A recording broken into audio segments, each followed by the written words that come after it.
Shalom, selamat pagi untuk anak-anak kami. Apa kabarnya? Bapak harap kalian tetap sehat, tetap semangat, dan tetap sukacita ya. Nah, anak-anak kasih Tuhan, sebelum melaksanakan seluruh aktivitas pembelajaran kita sepanjang hari ini, mari kita terlebih dahulu kita datang kepada Tuhan, menyerahkan hidup kita kepada Tuhan, bersyukur kepada Tuhan, dan biarlah kita membawa kepada Tuhan dalam seluruh kegiatan kita sepanjang hari ini. Mari kita menaikkan satu pujian kita, Hatiku Percaya. Kita bersama-sama memuji Tuhan, memuliakan nama Tuhan.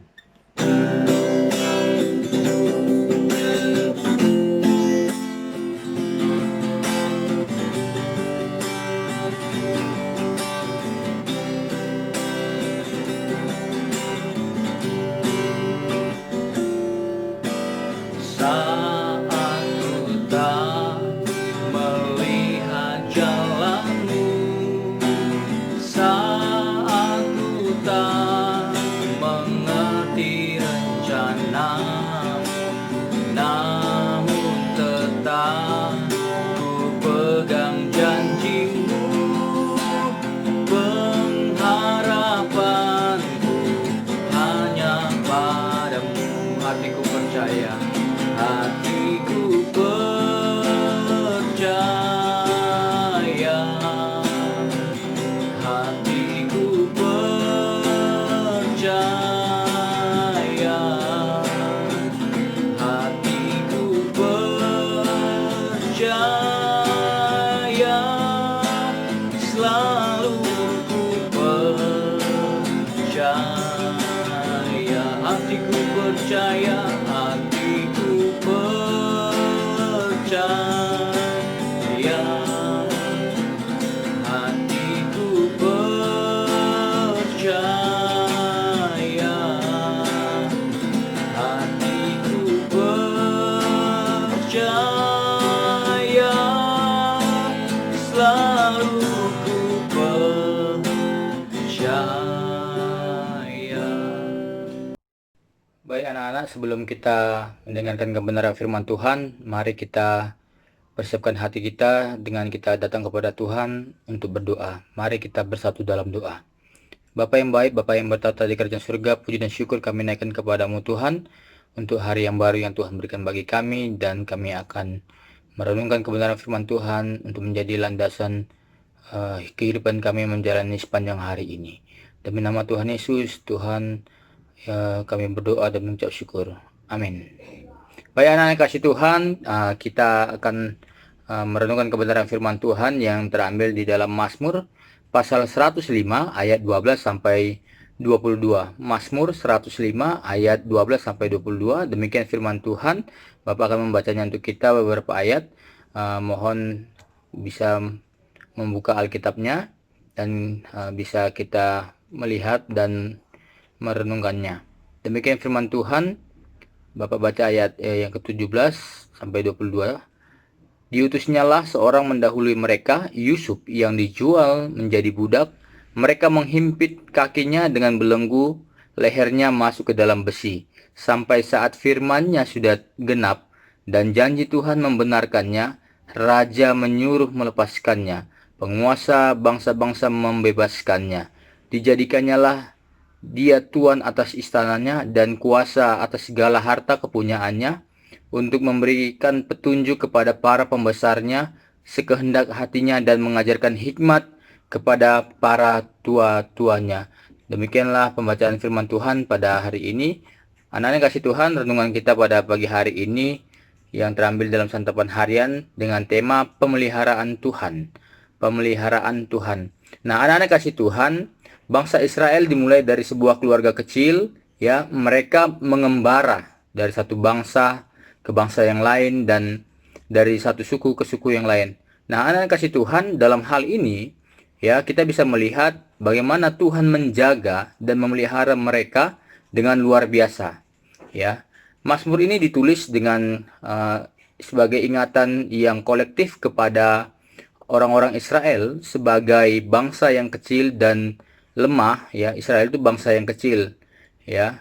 Namun Tuhan masih menjaga dan memelihara mereka menjadi bangsa yang besar sampai sekarang ini, ya. Bangsa Israel itu bangsa yang ya cukup disegani, ya, karena memang bangsa Israel adalah bangsa umat pilihan Allah. Nah, anak-anak kasih Tuhan, ya, Mazmur ini juga mengingatkan bangsa Israel agar menyadari bahwa mereka bukanlah siapa-siapa tanpa penjagaan Tuhan. Jadi tidak ada hal yang bisa disombongkan, yang bisa dibanggakan dari bangsa Israel yang adalah bangsa yang kecil. Nah, hal itu terlihat jelas melalui pengalaman hidup Yusuf yang penuh kepahitan dan penderitaan. Namun Tuhan mengubahkan pada waktu yang tepat. Melalui Yusuf, Allah telah memelihara kelangsungan hidup sebuah keluarga kecil yang kelak menjadi bangsa yang besar, sesuai janjinya kepada Abraham. Nah, anak-anak kasih Tuhan, dalam secara logika manusia, kalau kita bisa berpikir ya, mungkin berbagai peristiwa yang terjadi atas bangsa Israel bisa dianggap sebagai suatu kebetulan. Jika dilihat dari sisi iman yang selalu terarah kepada Tuhan, maka di balik setiap peristiwa yang terjadi dalam hidup umatnya itu ada campur tangan Tuhan. Nah, di sini juga kita bisa melihat betapa luar biasa ya Tuhan itu dalam memelihara umatnya, apapun kondisinya. Apa yang mustahil bagi manusia itu mungkin bagi Tuhan, ya. Misalnya contoh bencana alam atau rancangan jahat manusia dapat dibalikan oleh Tuhan menjadi pengalaman rohani yang indah. Tidak ada satupun kejahatan yang dapat menggagalkan rencana Tuhan. Ya, ya kalau kita lihat bagaimana Yusuf pada waktu itu, ya saudara-saudaranya merancangkan kejahatan untuk Yusuf. Jadi di dalam kejahatan itu sendiri pun, ya Tuhan merencanakan yang terbaik untuk Yusuf. Nah, anak-anak kasih Tuhan, bagaimana dengan kita sekarang ini dalam hal yang tidak enak yang kita rasakan, yang kita alami? Apakah kita bisa memandang Tuhan di dalam kacamata iman kita? Apakah kita masih mempercayai pemeliharaan Tuhan dalam kehidupan kita? Jadi di dalam kondisi-kondisi yang paling menyakitkan pun, di sini kita bisa melihat bagaimana sejauh mana pengenalan kita akan Tuhan itu akan membuat kita melihat dari seluruh peristiwa, ya, itu dari kacamata iman. Ya, bagaimana mungkin ada orang yang divonis, ya, hidupmu tinggal 1 bulan lagi, ya kan? Nah, tetapi tidak ada yang mustahil bagi Tuhan ketika setiap orang yang berharap percaya kepada Tuhan, yang dia mengenal secara pribadi dengan Tuhan, maka tidak ada kekosongan di dalam hatinya, tidak ada yang satu ketakutan yang menghantui kehidupan orang percaya tersebut. Nah, anak-anak kasih Tuhan, Tuhan sanggup menjaga dan memelihara hidup umatnya.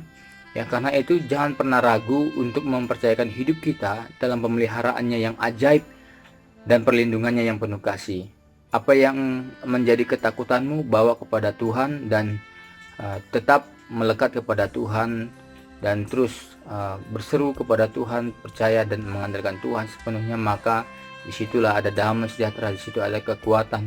Ya, jika Tuhan izinkan terjadi kondisi yang tidak kita harapkan, berarti ada yang memang Tuhan persiapkan berkat yang besar yang Tuhan akan persiapkan kepada kita.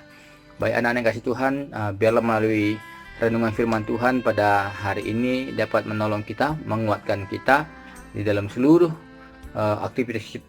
aktivitas kita sepanjang hari ini, ya, memberkati kita. Tuhan Yesus memberkati. Mari kita bersatu dalam doa. Bapa yang baik, Bapa yang bertata kerajaan surga, kami bersyukur, berterima kasih. Engkau Allah yang baik, yang tidak pernah meninggalkan kami di tengah kesakitan kami, di tengah penderitaan kami, di tengah kelemahan kami, di tengah kesusahan kami. Engkau ada bersama dengan kami. Terima kasih Bapa untuk kasih setia Tuhan yang tidak berkesudahan dalam kehidupan kami. Bapa, kami sudah merenungkan kebenaran firman Tuhan dan kami tetap mempercayai pemeliharaan Tuhan yang nyata, janji Tuhan yang nyata dalam kehidupan kami. Ampuni kami Tuhan jika Tuhan melihat kami yang kurang percaya kepadamu Tuhan. Tolong kami Tuhan supaya kami boleh terus selalu bersandar, berharap dan mengandalkan Engkau sepenuhnya Tuhan. Inilah doa dan syukur kami menyerahkan Tuhan untuk anak-anak didik kami yang belajar. Kau memberikan hikmat kebijaksanaan untuk orang tua anak di kami Engkau memberkati dalam usaha pekerjaan mereka Tuhan. Tuhan juga memberkati guru-guru yang mengajar dengan hikmat, pertolongan dan kuasa daripada Tuhan memberkati. Demi nama Tuhan Yesus kami berdoa dan mengucap syukur. Amin. Baik anak-anak yang kasih Tuhan, selamat pagi, selamat beraktivitas. Tuhan Yesus memberkati kita. Shalom.